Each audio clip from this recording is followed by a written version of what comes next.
Yes, I will. So the research that we're talking about today, published on the link that Anand just highlighted to you, is based on 7 focus groups that Ipsos conducted on behalf of UK and a Change in Europe. And they were conducted back in autumn 2021. So I think it's just worth stressing everything I'm going to say predates kind of, I'll use Partygate as the shorthand for kind of all the stuff that's happened since November. Now, I think in some senses that actually gives us some strength to these findings, because we can see how some of these trends were already in place before some of these events happened. And also the findings, I think, speak to why those events then have quite an impact in terms of the volatility of polling afterwards. You see a lot of focus groups of the Red Wall. At one point, I think you could probably have made a perfectly good living just being a focus group participant in the Red Wall. So why are ours different? I think there are 3 things about ours are a little bit different. First of all, the breadth of them, in that most of the focus groups of the Red Wall have really focused on that group of voters that switched from Labour to the Conservatives. Understandably, they were the most consequential group of voters, but we wanted to be broader than that. So our groups included not only the Labour Conservative switchers, they also included Brexit Party voters, they included non-voters, they included voters who'd stuck with either of the 2 main parties as well. So we've got that breadth, and we're looking to see what those voters have in common as well as what's different between them in terms of the way that they talk about their political identity and political loyalty. Second, we conducted these groups in autumn and we're reporting on them now. We're not trying to capture the current political mood with these groups. We're interested in that kind of longer term changes in party loyalty, in local and national identity, and in how people respond to policy. So there's no attempt here to try and capture how people felt in the moment. That wasn't the purpose of the research. And finally, we have zoomed in to a particular part of the Red Wall. People get very keen on zooming the Red Wall out and making it much bigger than it actually is. We've zoomed in this particular piece of research on the area in Yorkshire and Humberside, because we were interested in local identities and how people felt about their local areas. And so it made for more coherent focus groups if the people were all roughly in a similar area. So the key findings from the research, I'll go through these around some key headings.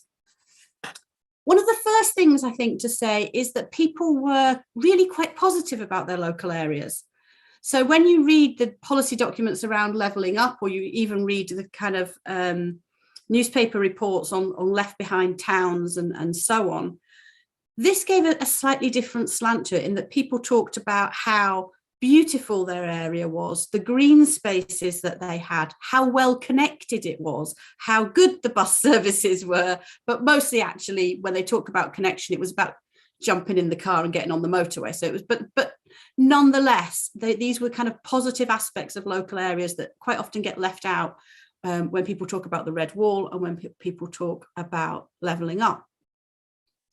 We did get a feel from people that they were worried about certain things like local crime rates and the kind of iconic empty shops. But these were more like descriptions of areas rather than the top of their head policy concerns. It was like, well, yeah, there's lots of empty shops, but it wasn't like that was the thing that they most wanted to be fixed. And the thing that really came through was people being worried about the cost of living. And I think that's really important, given that we were conducting these the start of October last year, before a lot of the things that have come along, a lot of the kind of bite points for the cost of living had really happened. So people's main concern was the cost of living, both their households, but also there was a sense of concern about how the pandemic was going to be paid for, that this was going to lead to rises in taxes down the line to pay for the pandemic. So that kind of financial set of worries. Given our interests, we did ask these participants about Brexit. I think I think I described it earlier as seeing Brexit as done but not dusted. So there was a clear sense that Brexit had been done and that it had been delivered in some form. You know, the comments like, well, yes, the Conservatives got us out, those kinds of comments, but a real sense that it wasn't finished, that there were still things that needed to be ironed out.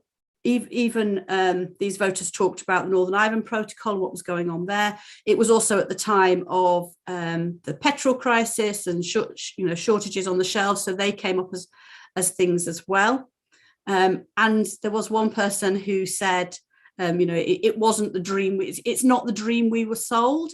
Another who said something along the lines of, well, things haven't really got better as a result, have they? So there was this sense that Brexit was done but not finished.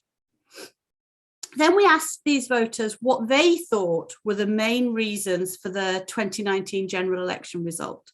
So we wanted to get a sense of how they understood it. And this was 18 months on. So obviously with the benefit of hindsight and with the benefit of kind of taking on board some of the narratives that had been around the election. And in terms of where we are currently in the kind of current political moment, what was most interesting about this was that these voters talked about Brexit.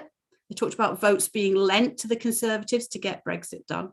They talked a lot about Corbyn. One of the groups were very positive about Corbyn. The younger Labour voters were very positive about Corbyn, but apart from that, all the other groups were very negative. And they talked about Corbyn as a force of motivating them to vote for other parties. But what was really interesting was that hardly anybody mentioned Boris Johnson. So this image of Johnson as being a politician that was bringing these voters along, yes, I think that's true, but I think that's true because of the way he was identified with Brexit rather than any set of particular personal characteristics, which is perhaps, again, part of what's feeding into kind of quite rapidly falling polling ratings at the moment. One couple of other little bits that came out of it that I found particularly interesting. We asked people, rather than ask people about particular party leaders, because we didn't want to catch that kind of current mood, we wanted to get a deeper sense of what people thought about political parties. So we asked people what they thought the typical voter was for Labour and Conservative. And here, as a political sociologist, the thing that most interested me was that the first reference from almost every group and from almost every person was class-based. So when they talked about Labour, they qualified it later, but the first reaction was almost always working class. And when they talked about Conservative voters, the first reaction was almost always rich, wealthy, large house, things that related to kind of class position in some way. And I found that a really interesting thing, that despite the fact that this election seemed to have turned some of this stuff on its head, people still understood politics through these class-based narratives. One final thing about levelling up. I haven't spoken about levelling up yet, have I? I'm sort of losing my track in my notes now. We asked people what they thought levelling up was. Most people didn't know. By far, the most common response was, never heard of it, which, you know, we're talking last autumn. It hadn't been as high on the agenda, perhaps. A couple of people said they thought it related to PlayStation games. One or two said they thought it was some kind of, I think the phrasing was a sales pitch to the North, or a kind of sense of trying to bribe voters in some way or other. So there wasn't a clear idea of what levelling up was. And that comes out in all the quantitative research as well. But underneath that, when you listen to the conversation a bit more deeply, there was nonetheless a sense that that they were expecting change in their areas and that government needed to deliver that. So there's this kind of tension between people not really knowing what levelling up was, but nonetheless expecting to see their areas improve and saying things quite explicitly like, you know, if the government don't deliver that, they've lost these voters forever. So that was an interesting tension, and something that I think focus groups get at in a way that survey questions about whether or not people understand what levelling up means don't get at quite so directly. I'll leave it there. Thank you very much, Paula. Do keep your questions coming in and do keep voting for the most popular ones. Ariana, let me turn to you for your initial reflections on this. Thanks, Anand, and thanks, Paula, for the presentation. This is like an amazing report. I really, really enjoyed reading it, and it gave me a lot of food for thought, not least because it links also with the work which I do with my second hat, which is at IPPR North as well. And of course, we've done quite a lot of things on levelling up recently. But the first point that I wanted to make is the one about the discourse, if you like, of the red wall, and maybe the use of the term wall in itself, which seems to be quite divisive. Because one of the things that I found really, really fascinating about your research, and it really comes out clearly in your research, Paula, is that yes, these people actually may have different political allegiances. They have been more volatile in the way in which they vote in recent elections, but they have very much the same priority at heart. They really want to see their communities doing better. There is a real strong sense of disconnect between what the political class in London in particular and what happens there at the local level within their own communities. So they might express these feelings in different ways politically, but I think that the objective that they want to achieve is very much the same. And at the same time, that connects with the discussion on levelling up. It is very interesting to see in your report that they very few actually knew what levelling up was. But again, the need for levelling up is something that they experience in their day-to-day lives. So this links again to the approach that central government has taken to levelling up, which so far has focused very much on kind of big infrastructure investment, a lot of promises, some of which have been broken, as our recent research at IPPR North has shown. But most importantly, now that there is the Levelling Up white paper, the Levelling Up white paper is out there, there is a very strong emphasis there in empowering local communities. The ambition seems to be right, but what is still missing is actually the funding necessary to do that, and a strategy that allows all communities to benefit from this kind of a stronger form of local empowerment and devolution. Because if we look at the content of what the government is proposing right now, it's still a competitive form of devolution, for example. Communities, local leaders still have to put in bids to get into a devolution deal. That is not the type of transformational sort of a way of doing politics that I think your report really calls for.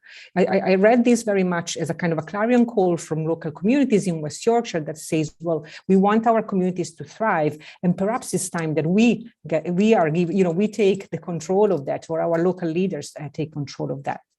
So that's just a few reflections to kick off the discussion. Thanks, Arianna. There's a lot there to chew on. Will, over to you. Thank you, Anand, and thank you, Paula, for some fascinating research, which I think actually broadly echoes lots of things that we would find in our research at Onward. There were kind of four things that I just wanted to kind of pull out as kind of key things, which I think are really important from this research. So the first thing is your point about the extent to which people understand what levelling up really means and believe that it will happen. What's interesting about your research you conducted kind of 4 or 5 months ago now is that people, like the PlayStation game quote is just completely fantastic. People thinking levelling up is kind of like the latest PlayStation or Xbox game. But what's interesting in our groups and in some of our research, we see a kind of growing acknowledgement of what levelling up means, a kind of tacit understanding that people do kind of get it. But I think what's interesting, just going back to your research, is that even if they don't know what that term means, it's quite clear that the voters you were speaking to do support the underlying intention of levelling up and do think it's kind of a long overdue kind of policy direction, but are incredibly cynical about the prospects of delivery. And it's interesting thinking about what the cause of that might be. To me, it seems to be partly muscle memory of failed promises in the past and a kind of a bit of a belief that politicians have said some of these things previously, and especially the Conservative Party, but potentially all politicians. But then also, I think it's also partly about this cynicism that this is just about winning votes, not about making real change. And so both of those things clearly put a huge premium on the Conservative Party to actually really deliver on levelling up if they want to hold the red wall. The second thing that I picked up, just reading through your research and listening to you speak, Paula, is I kind of, maybe I might be reading a bit too much into it, but it feels to me like there is this kind of suggestion of some kind of backlash or kind of quite real sense of abandonment if voters don't see some of that delivery. So the kind of the sense that Brexit was, I mean, it comes out very strongly in the research that Brexit was about much more than just leaving in the EU. It was a kind of a different type of vote that therefore the promises held within it matter more and there's a kind of a premium on those being delivered, and some of the change that the 2016 referendum kind of heralded, that needs to happen for these voters to stay with the Conservative Party, or indeed feel kind of positive about politics more generally. The third thing that we've found again and again, and it comes out very strongly in your research, is just the idea that community and kind of what we call the social fabric is fundamental. And I think this has been completely ignored by politicians for a long time. The kind of society has been seen as something that government doesn't get involved in, but actually it's now central to our politics. And I was really struck by the quotes in the research about how people said that the North had a stronger community spirit, that people are friendlier up here, they don't kind of ignore everyone like they do down south in London. And we hear exactly the same sentiments in all of our research. And that is a great strength, I think, for the Red Wall, for the North of England. It's something the Conservative Party, the levelling up agenda, we've argued should, I think, build upon. But it feels like that agenda is very nascent. It's a relatively new part of our political debate, and there's a kind of question mark about how government can meaningfully foster community. And then finally, because I'm conscious I'm talking for too long, just the final thing that I just think is fascinating, the quote at the end of your research that talks about what the Labour Party represents today, and the suggestion of the Labour Party as a kind of middle class, metropolitan, kind of graduate party, I think speaks to the fundamental kind of problem for any Labour electoral strategy, in the sense that they need to shake off this kind of metropolitan kind of aura that I think is very real to voters in the Red Wall, but without losing their metropolitan support, which is threatened by the Lib Dems and the Greens to some degree. And that feels to me like an enormous political challenge, which we probably don't hear enough about, actually, given we're speaking so much about the Conservatives' problems. So just some quick reflections. Thanks, Will. I mean, people are friendlier up north, so let's just park that for now as a sort of given. I mean, one of the really interesting things about this delivery point for me is, I mean, from my vantage point, reading the white paper, I thought it was pleasingly and surprisingly long term. That is to say, you know, I found myself feeling relieved that they were setting targets to 2030 rather than 2024. And that made me think they're taking this seriously. But actually, the other side of the coin is there are people expecting to see change. And those people might actually not be that patient. So it's a question of balancing both. But anyway, Arj, over to you. I hope we can now hear you. Hello, can you hear me okay? Great, thanks Anand, and thanks Paula, thanks very much. Anand, I'd second your point about Northerners, first of all. But firstly, I think that the really interesting thing from kind of my perspective as a reporter was just how prescient these voters were in terms of when these focus groups happened in September, October, and the last few months. A lot of the kind of concerns that they were starting to identify back then have now been manifested in some way by this government, and may actually explain why the Conservatives are having such a hard time, particularly Boris Johnson, and why might be having a hard time from his Red Wall MPs, because they'll be hearing this from their constituents. So there's a mention in the report of a feeling that the government might be corrupt. We've had the Owen Paterson scandal and the subsequent weeks of stories about second jobs and lobbying and so on, and you could argue that the lockdown breaching Downing Street parties kind of scandal plays into that feeling of this government isn't quite doing things the right way. On levelling up, I thought the cynicism was really interesting. People were kind of expecting promises to be broken, and then since then, just weeks later, we had promises on rail improvements in Yorkshire being broken by the government in their integrated rail plan, and then also we had cost of living concerns before they were properly biting, and how people would pay for the pandemic. And obviously now we're in the teeth of, or about to be in the teeth of, a cost of living crisis. The Conservatives are having a big fight over how to fix it. And also there's a debate happening now over paying for the pandemic. This story about COVID fraud being written off, fraud on the COVID schemes, I think is not going well among these voters who are concerned about the money spent on the pandemic. And I'm picking up concerns from voters that is actually a much bigger story than perhaps we in Westminster think. So yeah, that was the thing I found interesting, was that, you know, these voters almost saw stuff coming down the line before it happened.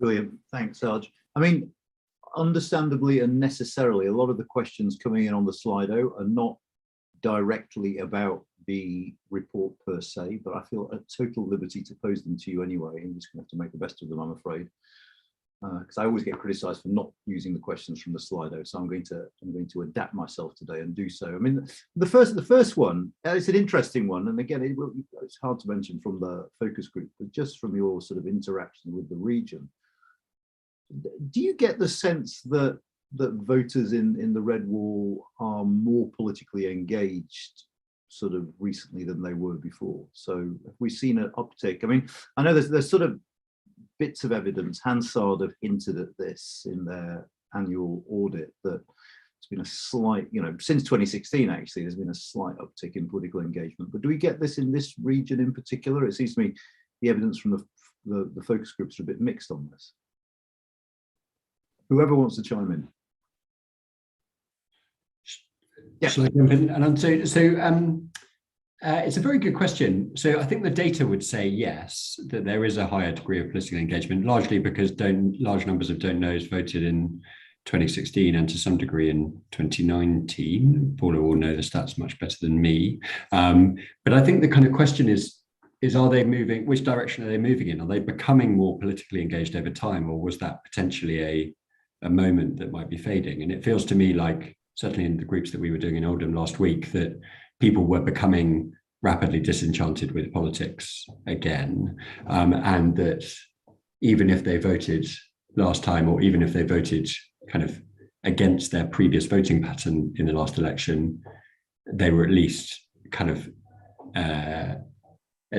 skeptical about whether they would vote for that party again, and may even not vote at all. I mean, I hear quite a few people saying, I don't know why I'll vote again. So it feels to me like there might have been a momentary kind of blip of quite significant political engagement around Brexit itself and the immediate elections after that, but perhaps that might be fading away again.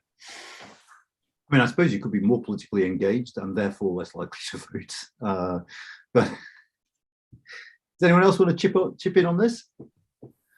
That was actually the point I was going to make, that you could be politically interested and taking a lot of notice of what's going on, but then not turn out to vote. And I think that turnout point is going to be really important for the next general. I mean, it's very difficult to measure it at local elections anyway, but at the next general election, I think that turnout point is going to be really, really important. And the way that turnout has changed over time is also a story that hasn't been told properly over the period since 2016, in that we always used to assume that high turnout was good for Labour, and I'm not sure that's necessarily straightforwardly the case anymore, that some of the voters that were staying away in 2019 had perhaps been Labour voters, and had they turned out, perhaps wouldn't have been Labour voters. So we can't just assume that the kind of old kind of logic of turnout still holds. The left still assume that high turnout will be good for them, but I'm not sure they're right.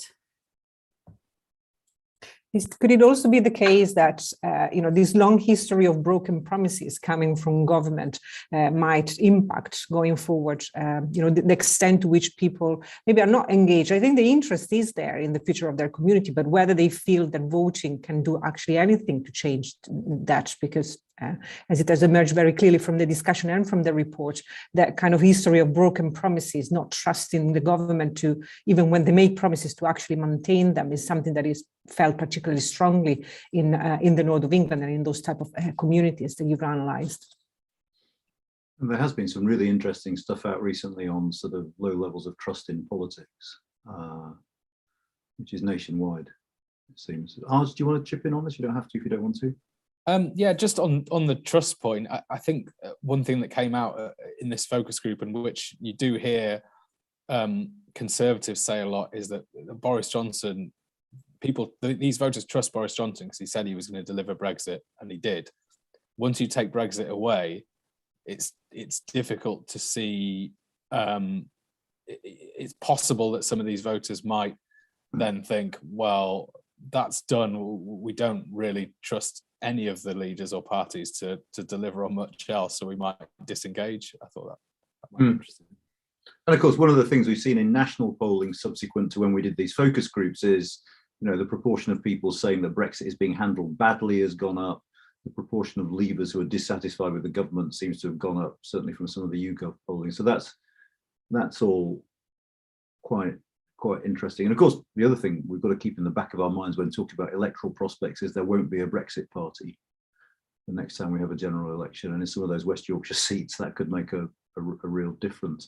Now, this is a real sod of a question, but it's a popular one, so you're going to have to deal with it. And we can't really skirt around this. I mean, the question from Gary Clark is, will what is happening about Jimmy Savile help or hinder the Conservatives in the Red Wall seats? I think it's best guess time, kids. I can have a go on this. Yes, it's difficult to say because it's obviously just unfolding and happening now. I think you do speak to some Conservatives who say, this was meant to be a dead cat. It was meant to distract from the party scandal. That's why Boris threw it down in the Commons when he was giving that statement on Sue Gray's update. And we've now had over a week of Keir Starmer, Jimmy Savile, Starmer doing a bad job as DPP. That is one argument, and people might hear that, and potentially, even if they don't agree with what's happened in the way that Boris Johnson brought up, it's a bit like the 350 million in the referendum. If the other side's just constantly criticizing your message, repeating the message over and over again, that might get through to voters. On the other hand, it's interesting that so many Tories have come out against it, and there does seem to be a kind of mainstream swaying of opinion behind the fact that this is actually a bit of a conspiracy theory. So it depends which of those 2 points win. Do voters hear the fact that this is a conspiracy theory, which is how it sort of started out, or do they just hear the base points of the kind of dead cat? I mean, Arj, there was a slight hint of you breaking up in the middle of that, but it got better towards the end. So I think we'll just bear with it rather than risk you sort of disconnecting and reconnect. I'm assuming that dead cat isn't some cryptic West Ham reference. Does anyone else want to come in? I think I wouldn't want to hazard a guess exactly how this will play out. But these are the kinds of things you see in parts of Facebook if you go poking around in local Facebook groups and other. I have family in some of the seats that we did focus groups in, and sometimes some of these things will pop up on their Facebook feeds, and I'll follow them down into some kind of very strange rabbit hole that leads you to some very strange places. So they do pop up. But I think that one of the things is that they also have to resonate with what people already thought about the person that the sort of slur is being made against. And this doesn't chime into people's perceptions of Starmer in the same way, for example, as some of the stuff that was put out about Corbyn chimed into their existing perceptions of Corbyn. So I think how it will play out is much more difficult to predict. I think there's probably a small group of voters who will go behind it, but they were never coming back to Labour anyway. So in that sense, it might look like it's having an impact, but actually the electoral effect is quite small. Yeah, I mean, the two things I would say is A, be careful of stereotypes. I mean, it's just far too easy to say, oh, well, you know, there's northern voters who like this sort of stuff. I mean, and we see with polling over, you know, net zero, or even some of the comments in our focus groups that, you know, these stereotypes are quite often wrong. I suppose the other thing is the degree to which simply saying something gets a message across, whatever corrections, pseudo retractions come out. I mean, it's a, you know, I'm slightly minded of the 350 million per week in the sense that you get something out there and it has an effect. But Ariana or Will, do you want to? So I mean, so I don't know is the short answer, and I don't really want to speculate because I think it's probably too early to tell. But just the one thing I would say is that things that really cut through with voters tend to be things, in my experience, that confirm suspicions or views that they possibly had already. And it seems to me that this could possibly not do that. So the 350 million a week, people already thought that there was a lot of money going to the EU that could be going to the NHS. it was a lot of the money anyway. Yeah, exactly. But I don't think, in as far as people understand or know Keir Starmer, I don't think they naturally associate him really with all of his different prosecutorial victories or defeats. And equally, I don't think, I mean, it might attach itself to Boris Johnson if the perception lands that he has kind of deliberately lied in order to evade attention. There is the possibility of damage there, but it feels quite remote from voters' minds to me to have a practical impact over the long term.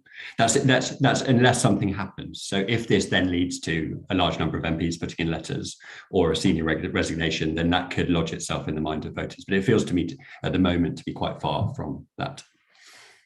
Yeah. Ariana, do you want to come in? No need to if you don't want to, but no, I think I don't have a lot to add on this one because it's a very tricky one, and I agree with a lot of what Paula said in there is in terms of a pre-existing perception and how that might pan out as well in relation to this. Let me just explain that Arj is, I think, in Parliament, which is why his Wi-Fi is dodgy and the lights keep going off, in case anyone was wondering. It's an interesting question. I'm going to give this straight to you, Paula, and then turn to the others. It's about you know, a lot of Labour voters in 2019 simply didn't vote rather than voting Tory. And do we have any indication, either more broadly or from these focus groups, about that group? I mean, we did talk to sort of absentee, sort of non-voters, didn't we, in this? We can report on that. But as for the question as to where we might be in the future with that, then I'll leave that up to you. We did specifically set up a group of non-voters, but it's a small group of people and they all had different previous voting behaviour, so you can't really extrapolate from that to that particular group of those that went from Labour to non-voting. Mm-hmm. The area I know best about this that I think does speak to the question is that what we've seen is actually really big rises in turnout amongst the kind of the liberal left, the young Labour voter, the kind of new Labour, not new Labour in the new Labour sense, but new Labour as in recent Labour voters. So turnout amongst those groups now is really, really high. And turnout amongst what you might think of as the old Labour voter has gone down a little bit, especially when you take into account the fact that they are older in terms of age. So they've generally been more reliable at turning out over time. That has gone down a little bit. I often talk about these as this kind of cross-pressured voter who can't easily find a home in our party system. And actually, we also see lower turnout amongst those on the right who are more liberal, who are similarly cross-pressured, but a much smaller group in the electorate. So I don't think at the moment it's easy to say how that will pan out, but I think it's you can have a stab at it by looking at what the issues are that are coming down the track over the next 18 months up to an election, which look to be largely in the kind of economic sphere around cost of living and other things. And that, I think, would tend to make these cross-pressured voters more likely to lead with their kind of economic values than their social values, and might lead some of those voters back to Labour.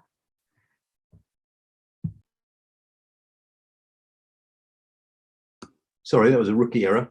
It's partly a question about Starmer, isn't it? I mean, in a sense, you know, you might think some of these voters might be getting put off the Conservatives because of various scandals or whatever, but the other half of the question is whether they're being re-attracted to Labour by what Labour are offering. So the sort of positive Labour case. Any of you want to have a speculate about this, whether Labour doing both sides of the job or just the sort of destructive rather than the constructive bit? Well, I can come in quickly on that. I just thought it was interesting in the focus group, you had voters sort of talking about Labour as a metropolitan, middle-class, university graduate party, and arguably Keir Starmer's not the ideal person to kind of turn around that perception. And a lot of what we've seen in the polls so far, although there's been a slight uptick for Labour recently, but a lot of the Tories' support is going to don't knows rather than Labour. So there is some evidence that Starmer isn't quite winning those voters over. Will, sorry, you had your hand up. So Anand, I think you've put the kind of your finger on exactly the problem for Labour. At the moment, Labour's doing quite a good job of opposing the Conservative Party, but they're not doing a very good job of proposing an alternative. And in our research, we come across very strongly this idea that that kind of Labour has not yet done enough to differentiate itself and demonstrate a kind of a platform for government. And ultimately, I think it's very difficult to see, especially given the ingrained disadvantages that they have given the settlement after the 2019 election. It's very difficult to see how Labour can win power without being much more proactive on what they would do as a dividing line from the Conservative Party.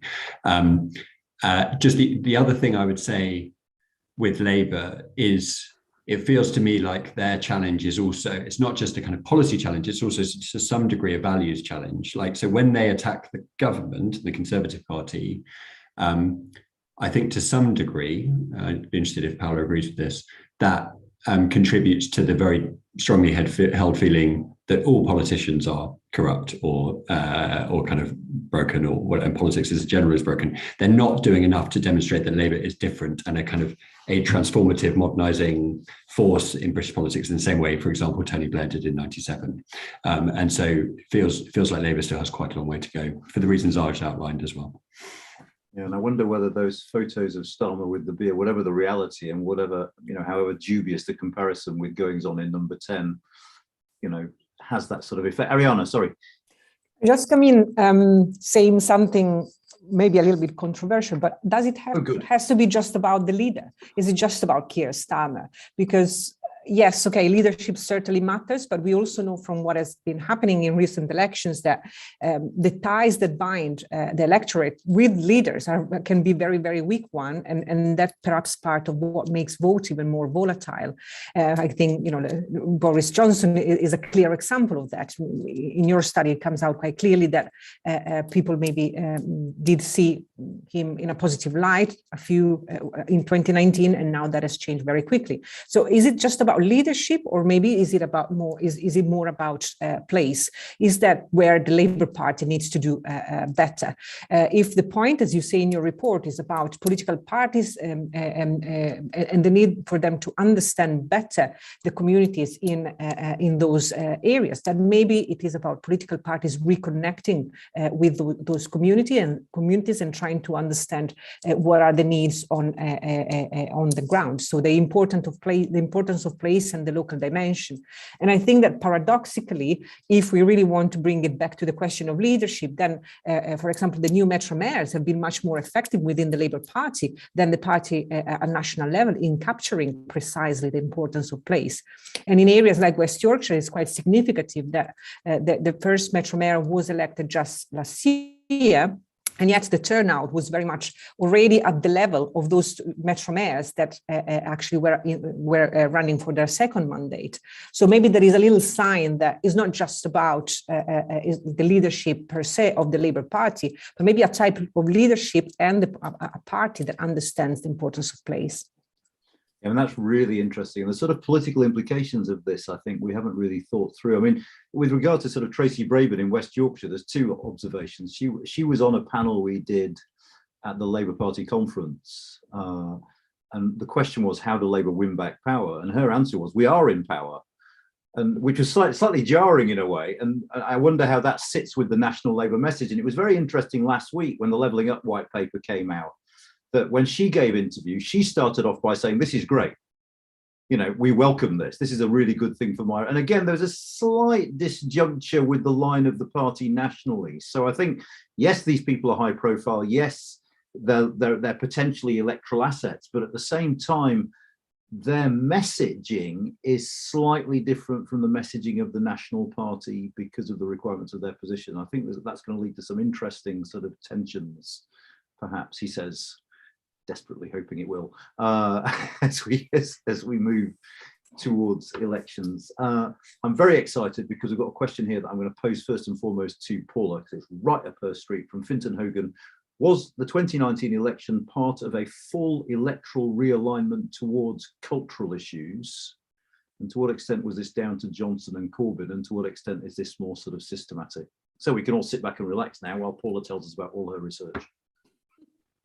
Just post some links, that might be quicker.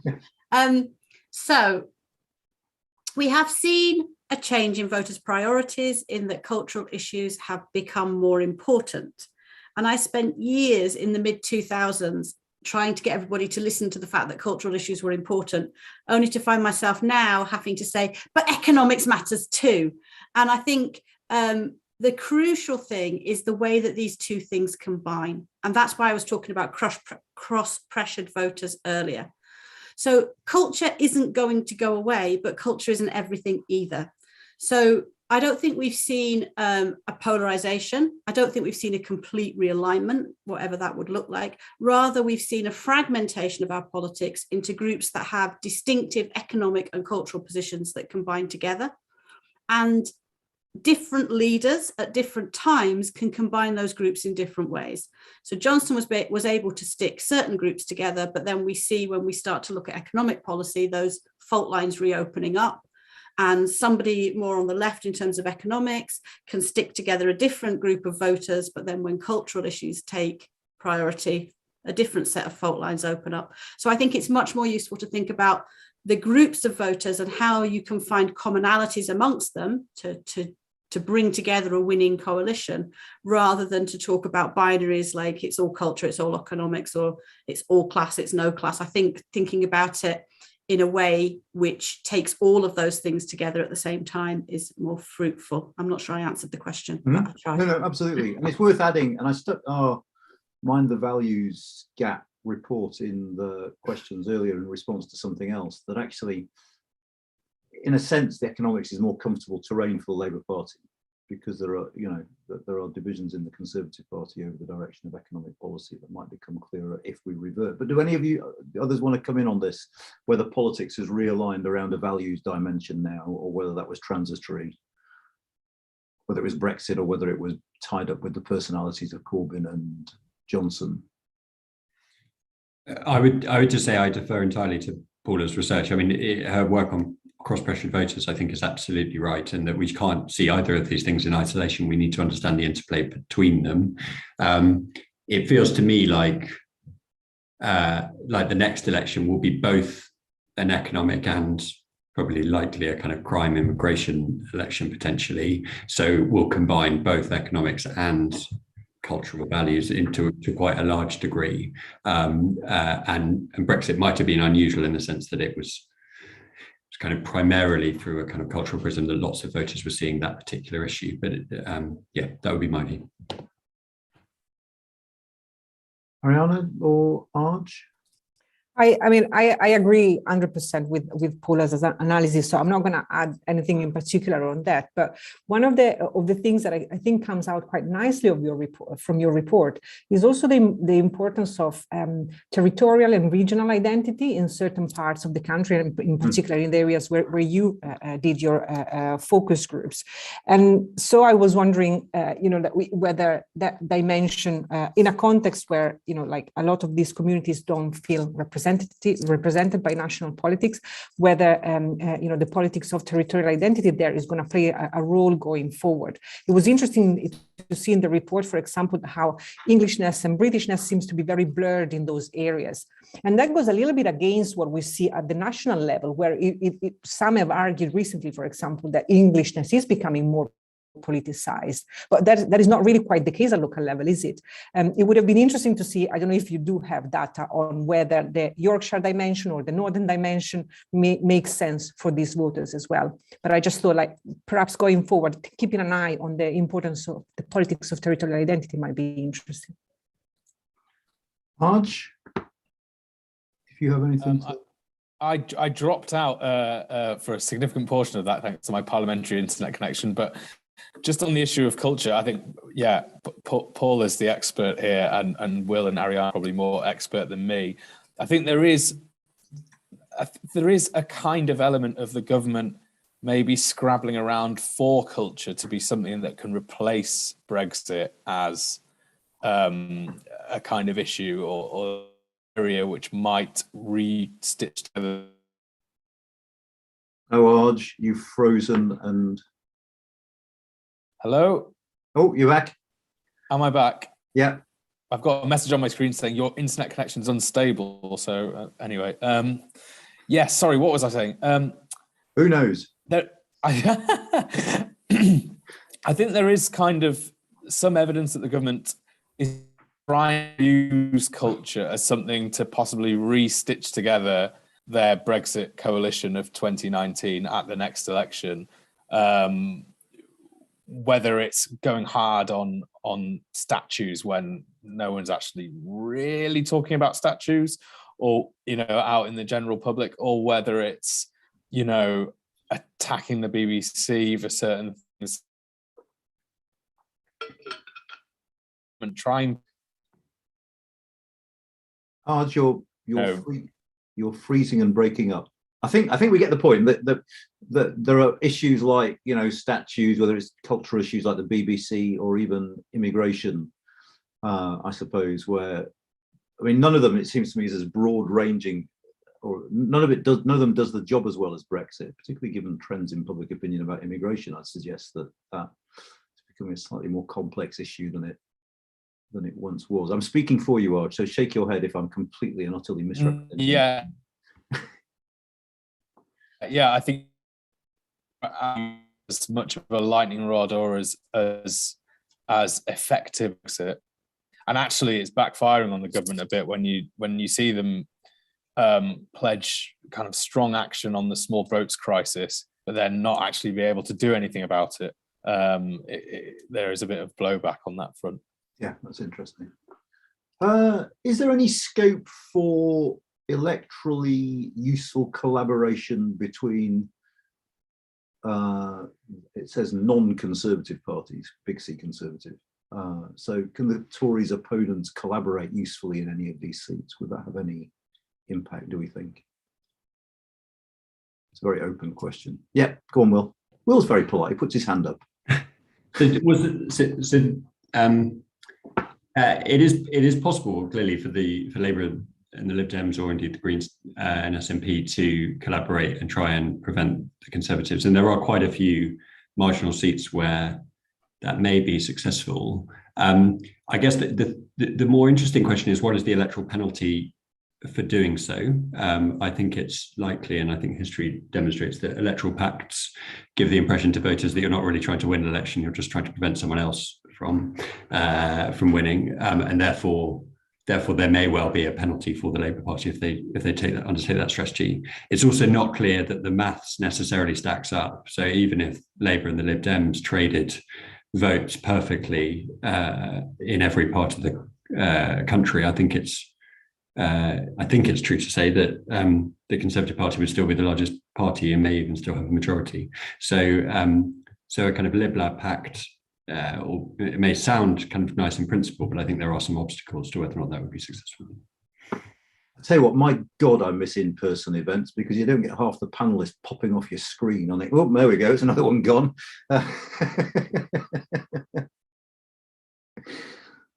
Paula, do you want to chip in on this? So I don't think there's a lot of electoral gain to be had in a very formal pact. I don't think voters necessarily like being told who to vote for.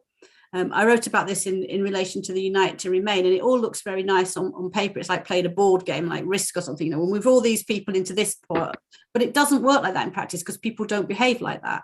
Some people just really want to vote for a particular party, and if you take that option away, it's unpredictable what they might do. They might not vote at all. But I do think there are some gains to be had for a anti-conservative alliance informally, in terms of not campaigning very hard in some places and making it, kind of easy for people to see what the tactical options are in some places. But I wouldn't think it was helpful to go as far as a full-blown kind of rainbow pact that some groups are pushing. And I have to say, for those of you who haven't, the book on the British general election of 2019, which Paula was one of the co-authors of, is absolutely fascinating, not only in its own right, but I think if you're looking ahead to the next election, it's where you have to start, because there's some brilliant analysis there of how people voted and why they voted the way they did. And a lot of these questions, it just came to mind because a lot of these questions are sort of tackled directly in that book in the context of that election. And, it wasn't that long ago, even though it feels like an absolute age. This is a brilliant question from Joe Rothery. Really interesting question. Do voters see Boris Johnson as part of the establishment now or not? Because it was a lot of populist rhetoric around Boris Johnson back when he was running in 2019 of the sort of voice of the people, and he managed to stand as a sort of slightly anti-establishment character. Has that perception of him changed, do we think? Hi, Arj.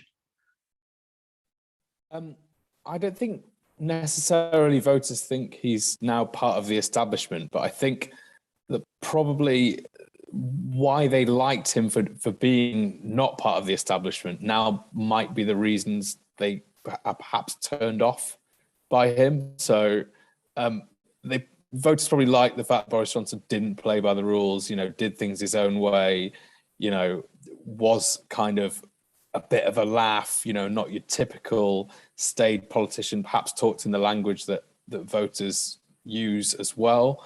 Now the question is whether that's actually becoming a liability and whether voters are seeing that as a liability, I think. Will or Paula? I could just add to that. It's all very well having somebody who will break the rules to achieve something that you want to achieve. It's different completely if somebody's breaking the rules that you thought were right and protecting other people and that you yourself were following. So I think those two things are slightly different. And what we've seen in the polling that speaks to this is a real decline in the proportion who say that they think Boris Johnson is in touch with ordinary people. I mean, you wouldn't ask whether or not people think he's part of the establishment because you'd get all sorts of different interpretations of establishment, but you're seeing this real fall. For a long time, Johnson was ahead of Starmer on that question, which should have worried Starmer, but now Johnson's ratings have just slid away on that question. Just to add one final thing, in my experience and in the research that we've done, I think there is still a perception that Boris Johnson is different. That he is not like other politicians, but I think that perception is over time seems to be becoming less positive. So in 2019 that difference was a plus.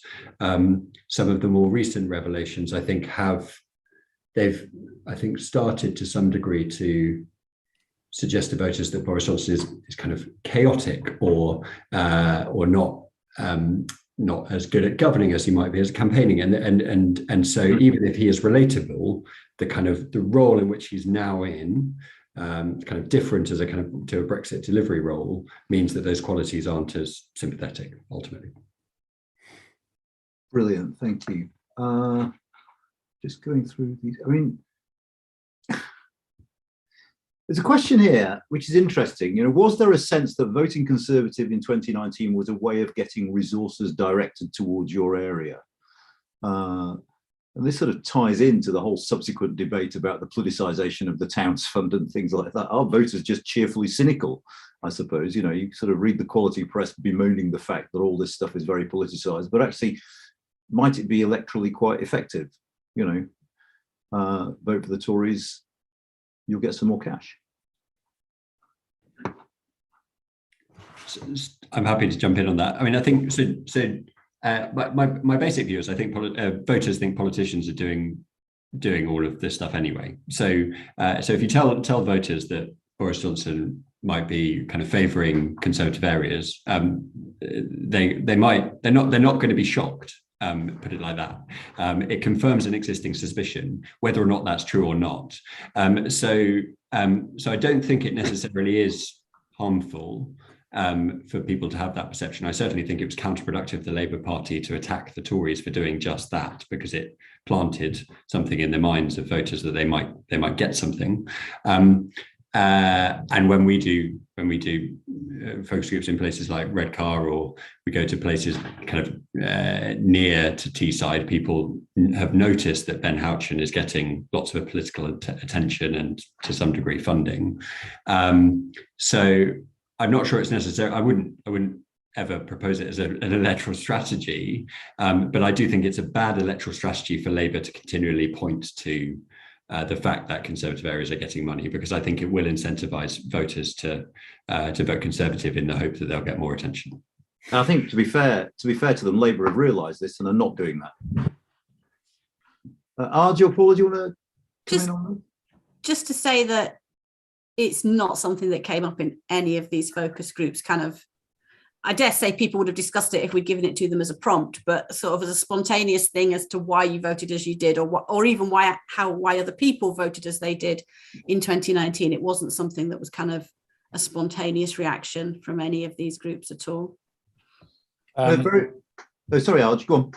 Yeah, no, I just had a quick point, which it's nothing new. The Tories were doing this in 2015. They were doing it in 2017, and it helps keep incumbents in, I think, than anything else, especially when the government changes. So in 2010, obviously the government went blue, and then suddenly in 2015, all these Tory MPs had stuff that they could put on their leaflets, from George Osborne building roads and what have you. So it's not anything particularly new, which probably plays into what Will says, that voters kind of expect this anyway.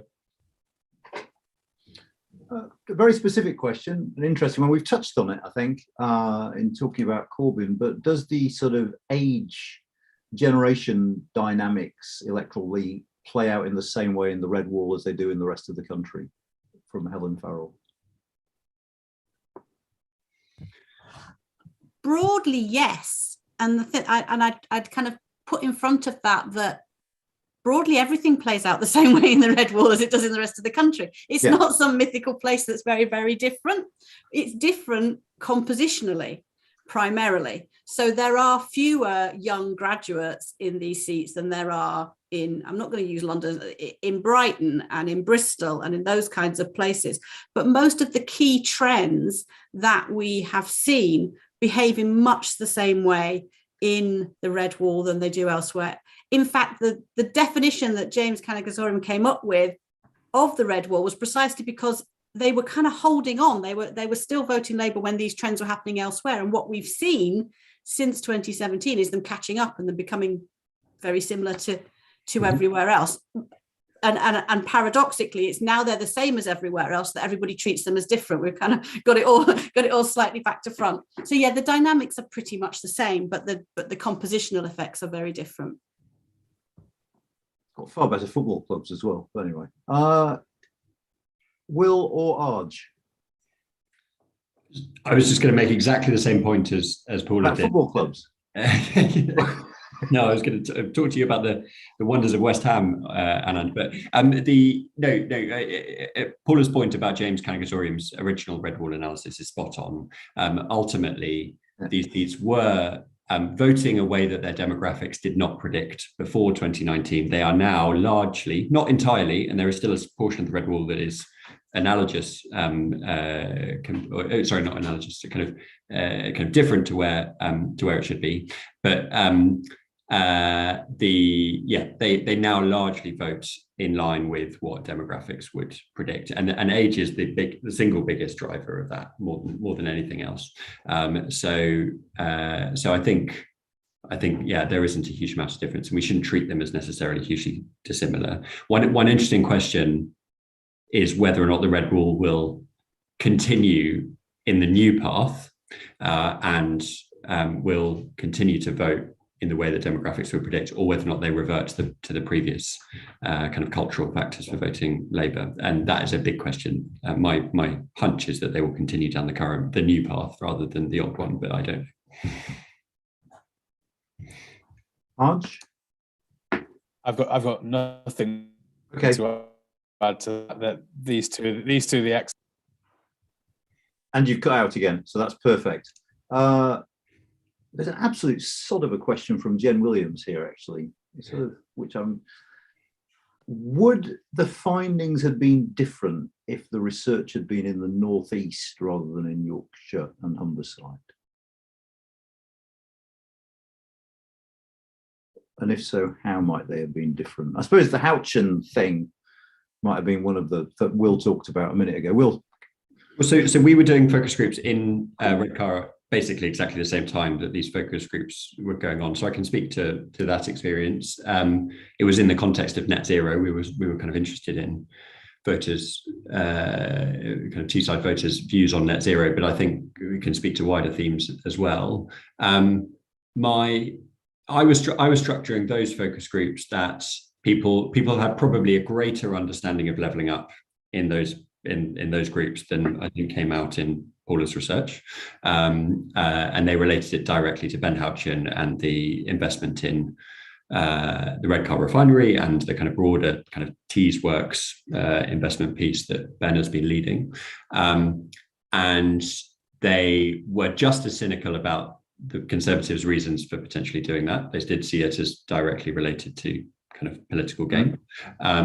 And the point that I made earlier about community and social fabric being fundamental was also very, very strong in those groups. So people spoke quite kind of immediate and I don't mean this in a negative way, but a kind of parochial way about how to make their town better. It was about the lived environment of their town. It was about kind of jobs, skills, things like that, rather than big transformational projects. And levelling up was a kind of a very local affair rather than a big national mission. I'd say about 3 years ago, I've lost all sense of time, we did some focus groups in some of the poorest constituencies with Joseph Rowntree. And actually what was very, very striking in those was just how local everything was. It was about parks, it was about litter, it was about boarded up high streets, it was about broken windows. That's what people were talking about, nothing that was sort of recognisably sort of national. I think that trend has continued. Paula, do you want to comment on this question about the Northeast?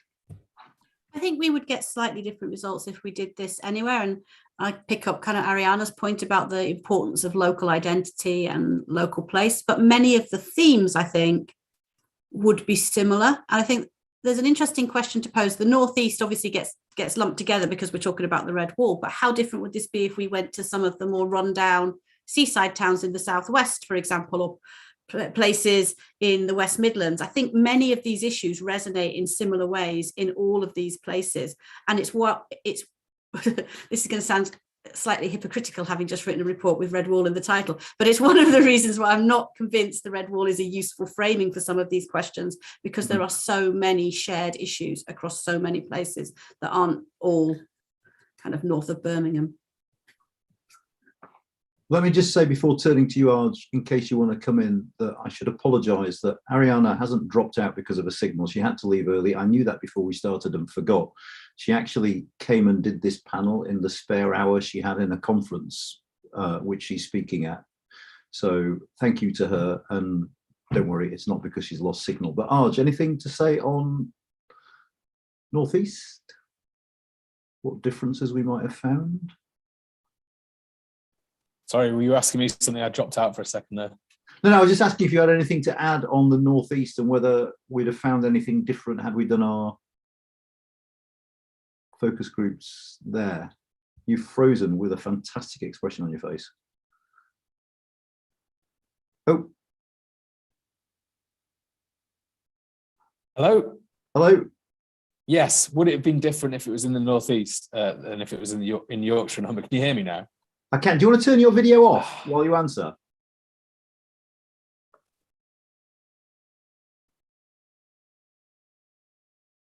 Right, I think we're about to move on from Arj.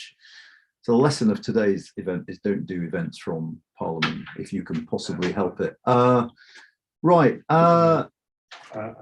would a commitment to proportional representation be a vote winner or popular in red wall seats? Is something that's come up from a lot of people. I mean, you know, you could see in parts of the country that it might be, but would it be a bit of a difficult sell?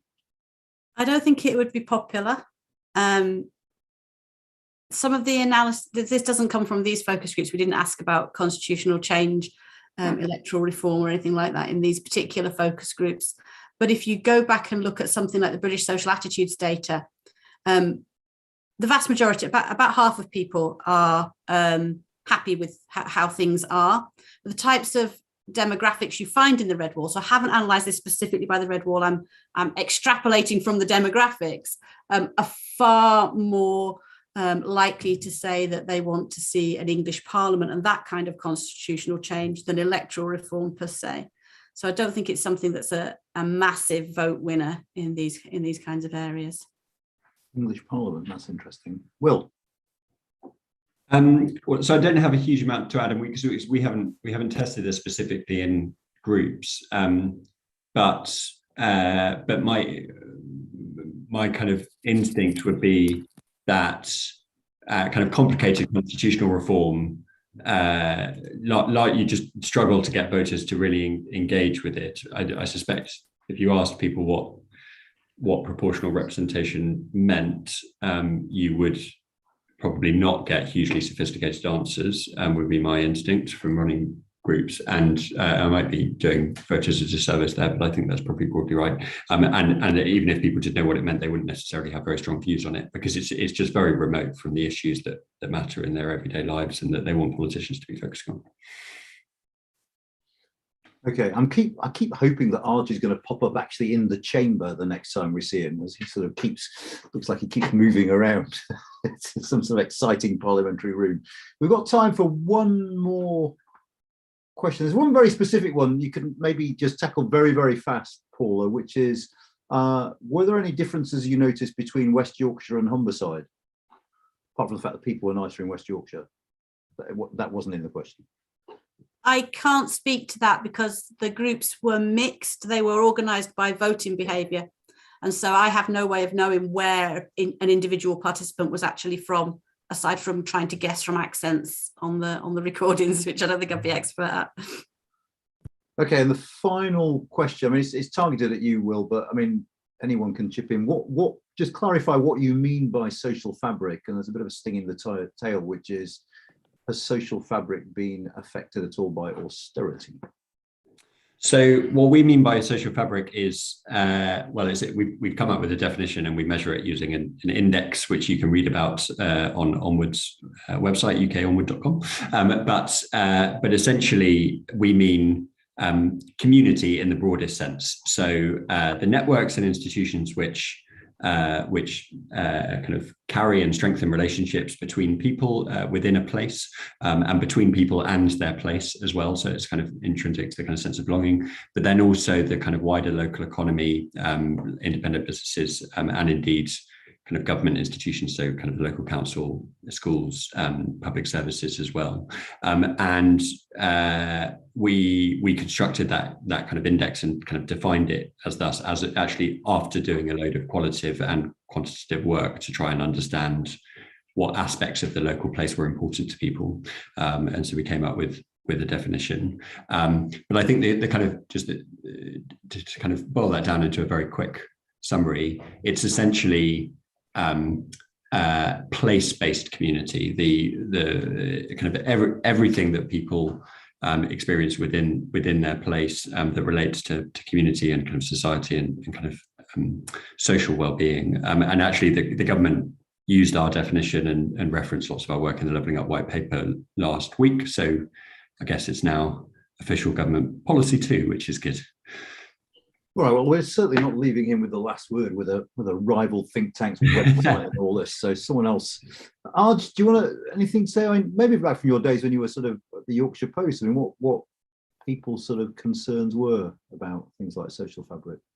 I have one quick point to make on social fabric, which is that it's interesting that Boris Johnson's government came into power and is now trying to enact essentially a programme of reversing the austerity cuts, whether that's 10,000 police officers, whether that's money into the NHS, whether that's more money for education and so on. I think he's recognised that if he wants to hang on to these so-called red wall seats, he needs to invest in public services. And that's obviously causing a massive tension within the Conservative Party as well, in that their traditional base is now rubbing up against this new voter coalition as Boris Johnson tries to repair what is arguably the social fabric of these places.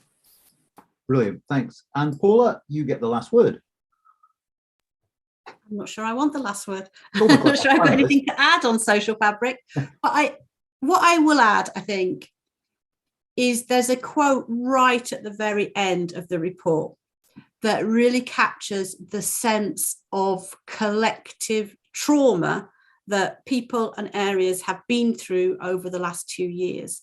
And you don't move through and repair that trauma by building new roads. You need that social infrastructure and social fabric to allow people to work through that trauma. So that's my take on social fabric, that actually it's not just about rebuilding what's lost from those areas. It's also going to be essential for people to be able to move through what everyone has experienced over the last 2 years. I mean, it grieves me to say this, but the Onward work is really rather good. So do have a look at their website if you're interested in more on this social fabric issue. But we have, I'm afraid, run out of time. Thank you all in the audience for joining. There is somewhere in that chat, if you go down it, a link to the report we've been discussing today. I've got a feeling you'll get the chance to fill in a survey. If you can do it, we'd be very, very grateful, particularly if you're nice. We look forward to seeing you again soon. We've got a whole range of events coming up. We've got our first big in-person event coming up later this week, which I'm looking forward to. This month, sorry, not this week.